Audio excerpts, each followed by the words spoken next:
Hi, this is Chris Kirk at Wild Blue with a topic on first rights of refusal. This is important whether you're a buyer or a seller because at some point in time with airplanes you're going to be both.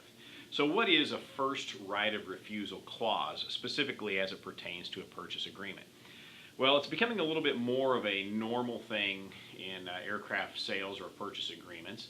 And basically what it does is it gives the person or the entity that's selling you the airplane, whether it's a broker, whether it's a dealer, or even sometimes a manufacturer, it gives them the first right to resell your airplane when the time comes. So let's say you've owned an airplane, let's say you bought a Bonanza, and you've owned that airplane for 4 years, and you want to sell the airplane at the end of that time. Well, guess what? Because of the contract you entered into when you first bought the airplane, you are now obligated to go back to that entity, again, whether it's the manufacturer, whether it's a broker, whether it's a dealer, and give them the first opportunity, often at a pre-negotiated or a pre-stipulated rate, to sell your airplane.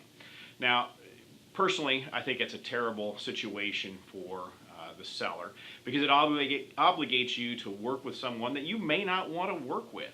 Maybe circumstances have changed. Maybe you're just not happy with the way they handled the sale before. But regardless, it kind of ties your hands, and I think it's a really poor practice to enter into. So as you are going through an aircraft purchase process, make sure you read the contract thoroughly. It's rarely brought up. It's often glossed over as not being a big deal. It will become a big deal, however, when you get ready to sell the airplane. So ask whoever you're buying the airplane from, first off, is there going to be a first right of refusal clause in there? And if so, what will be the reaction if you refuse to sign the contract with that clause in there?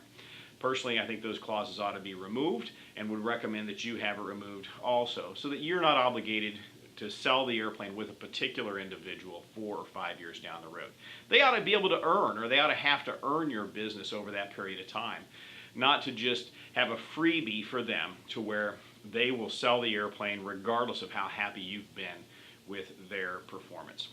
There's a recent blog on our website about this. Take a look at it. If you have a chance, give me a call anytime, 888-773-4249.